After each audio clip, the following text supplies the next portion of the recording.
Hi. We've talked a little bit about the kind of government that we have here in the United States. We talked about the fact that we have a democratic form of government. Specifically, we choose people to represent us through elections. That makes us a republic because we select certain people who then go and vote to make the decisions for us. We haven't talked about how we actually separate powers out. A key thing coming out of the American Revolution is that we did not trust, our founding fathers did not trust, early colonists did not trust one person or one small group of people to make all the decisions.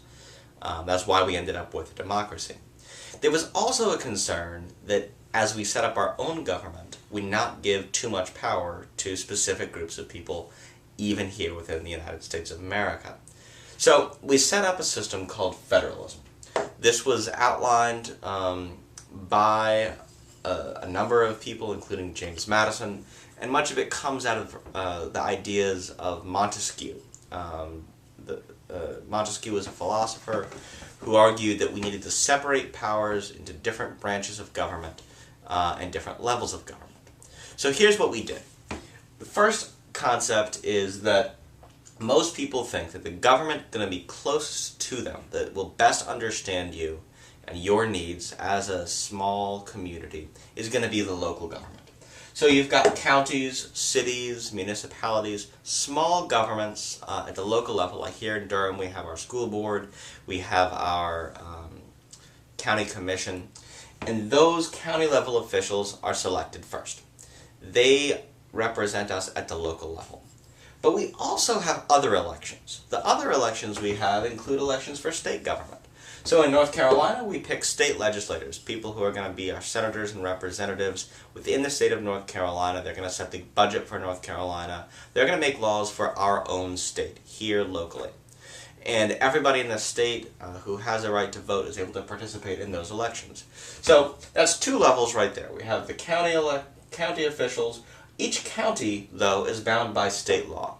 The state is more powerful than the county. At the same time, every state in the country, we started with 13, now we have 50, is part of the federal government. So every state sends representatives down to the capital, up in Washington, D.C., and those representatives are considered the federal government. So the Senate, the House, which is the United States Congress, the President of the United States, and then the court system, the judiciary, those all make up what we think of as the federal government. So federalism is defined as a system of shared powers. We're dividing powers among different levels of government, local, state, and national.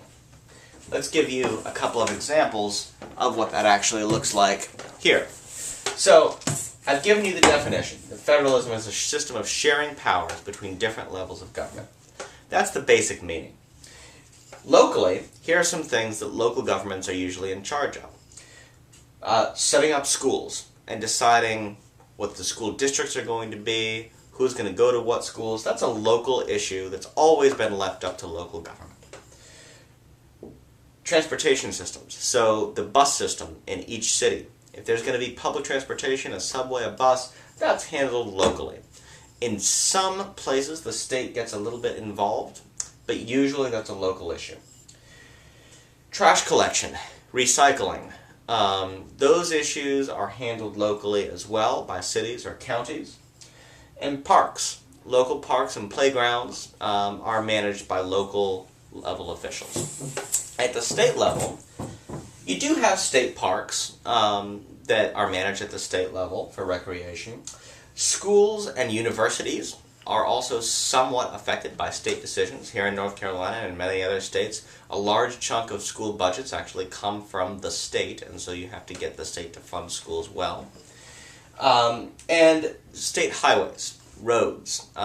City roads are managed by cities, but the larger roads that take us throughout the state of North Carolina are built and maintained by the state. That's why after a storm, if it snows, you'll see the state officials come out and try to clear those off.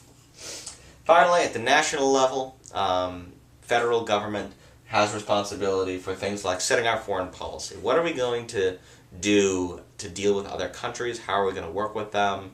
What agreements or disagreements are we going to have? National defense, the Army, Navy, Air Force, and Marines would be part of the national government. And the national government also regulates interstate commerce. So any laws that would affect the entire country, so things that wouldn't just affect North Carolina or Minnesota, but would in fact affect everyone throughout the entire nation, those questions are handled by the national or the federal government. So that gives you a quick breakdown of some different examples of things handled by the local governments, state governments, and national governments. The system of sharing power between those different governments is called federalism. And that's a key idea in understanding how American government works. Power is shared at various levels. Most people think that the local government is closer to them.